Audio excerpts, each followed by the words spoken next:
शास्त्र कहते हैं अंत में आपका मन जहां होगा अगला जन्म वहीं होगा भैया।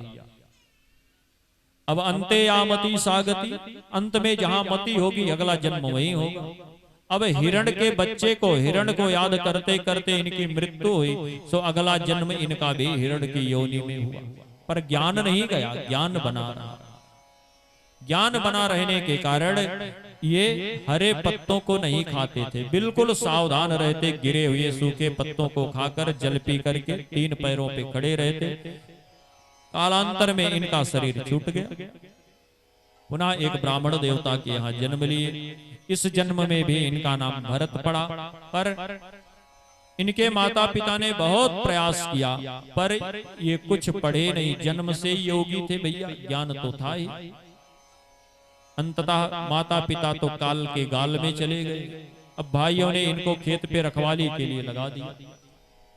अब खेतों में पता लगा हिरणों का झुंड आके खाने लगता, हाथ में डंडा उठाते, चलो भगा दे इन्हें, मार दे। पर अगले क्षण याद आता कि भाई ये हिरण तो भगवान के हैं और खेत भी भगवान का, मेरा तो इसमें कुछ है नहीं। तो भाई लोग आके देखे कि खेत में हिरण खा रहे हैं, ये बैठे भजन कर रहे हैं। तो पीठ में 3-4 डंडा लगाया।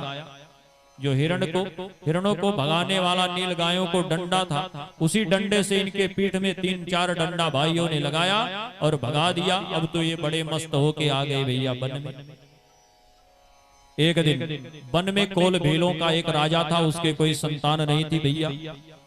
उसने माँ भद्रकाली से मनौती करी कि मेरे बेटा हो जाएगा तो आपको एक नर पशु की बलि दूंगा, एक मानव की बलि दूंगा। तो उसके बेटा हो गया। उसने कहा भाई जो कोई मिले, अच्छा खासा मोटा तगड़ा आदमी मिले, उसे ले आओ, बलि चढ़ाना है। अब सब कोल भील पूरे जंगल में टहल रहे थे, तो सामने से आते यही मिल गए, इनको पकड़ के लाए। अब ये तो योगी थे भैया। अब बढ़िया ले आके इनको सुंदर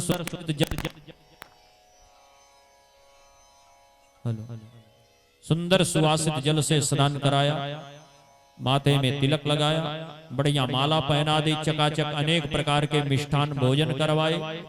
और सब कुछ करने के बाद ले जाके माँ भद्रकाली के सामने इनको खड़ा कर दिया। और कोल भीलों के राजा ने जब हाथ में खड्ग निकाली, तलवार ली, तो ये समझ गए मामला तो गड़बड़ है भैया। पर योगी थे, इन्हें तो ज्ञान था सबका, इसलिए भरत जी घबराए नहीं। भरत जी ने कहा जब चकाचक खा रहे थे, पकवान तिलक लगाए, माला पहनाया गया, ये सम्मान लिए तो ये भी सम्मान स्वीकार करो। जब सब लिया है तो ये भी लेना ही पड़ेगा भैया। पर माँ भद्रकाली को चिंता हो चली, अगर इतने बड़े एक योगी का वध मेरे सामने हो गया तो बड़ा गजब हो जाएगा। पर बलि तो मुझे लेना ही है, क्या करूं? जैसे ही तलवार खड्ग खींच करके भरत, जड़ भरत, इनका नाम इस जन्म में जड़ भरत हो गया था भैया।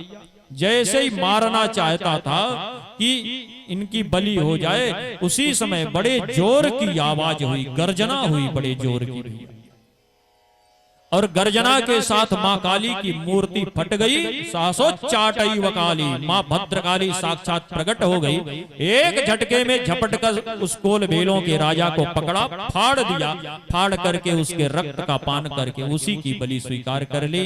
बोलिए माँ भद्रकाली की जय। इसके बाद महाराज जड़ भरत मस्ती से अपना वन में भ्रमण करते रहते। एक दिन सिंधु सौवीर देश का राजा रहुगण आ रहा था भैया, जा रहा था गंगा सागर कपिल भगवान से सत्संग करने के लिए। उसका एक ओढ़र माने कहार बीमार हो गया, जो पालकी में लगा था। अब यही मिले जंगल में इनको लगा दिया। अभी ये तो योगी महात्मा भैया, ब्रह्म ज्ञानी, रास्ते में कोई चींटा भी दिख जाए तो छलांग लगा दे। तो राजा रहुगण का सर पालकी में लगी लकड़ियों से टकराया। उसने व्यंग किया, अरे भाई ओढ़रो कहारो सावधानी से चलो। कहारों ने कहा महाराज एक साथी हमारा बीमार हो गया, ले आके एक नया कहार अभी ओढ़र मिला है इस जंगल में, उसी को लगा दिया। यही सर्प जैसी टेढ़ी मेढ़ी चाल चल रहा। राजा ने पर्दा हटा के पालकी का देखा तो मोटे तगड़े दिखे भैया, महात्मा ब्रह्म ज्ञानी होगी। अब की बार जब चींटा दिखा, छलांग लगाई इन्होंने, तो उसने व्यंग किया, बेचारा कितना कृष्णकाय है, दुबला पतला है, खाने पीने को नहीं पाता होगा। अनेक व्यंग उसने किए। तो जड़ भरत जी ने सोचा अगर आज नहीं बोलूंगा तो बड़ा गड़बड़ होगा, कपिल भगवान के सामने जाएगा तो इसे जलाकर भस्म कर देंगे, ज्ञान तो देंगे। तो कपिल भगवान के आश्रम तक ये पहुंच जाए, इसलिए श्री जड़ भरत जी ने कहा राजन, तुम जिसे कृषकाय बता रहे हो, जिसे दंडित करने की बात कर रहे हो, वो मैं नहीं हूं, और जो मैं हूं उसे तुम कुछ कर नहीं सकते। वही गीता जी का बड़ा पावन सा श्लोक स्मरण में आता है भैया, नयनम छिदन्ति शस्त्राणि नयनम दहति पावका न चैनम क्लियदन्त्यापो न शोषयत न मारुता। इसी श्लोक को ठीक गोस्वामी बाबा ने चौपाई बद्ध करके लिखा है भैया। गोस्वामी बाबा हमारे कहते भैया कि ईश्वर अंश जीव अविनाशी चेतन अमल सहज सुख राशि। इस जीवात्मा को कोई मार नहीं सकता, न तो इसे अस्त्र शस्त्र काट सकता है, न अग्नि जला सकती है, न वायु सुखा सकती है, न जल गला सकता है, कोई इसका कुछ बिगाड़ नहीं सकता। ये तो सहज आनंद की राशि है। इसलिए राजा रघुगण समझ गया ये तो कोई ब्रह्मज्ञानी महात्मा है भैया, चरणों में कूद पड़ा। उसने हाथ जोड़कर प्रार्थना करी है।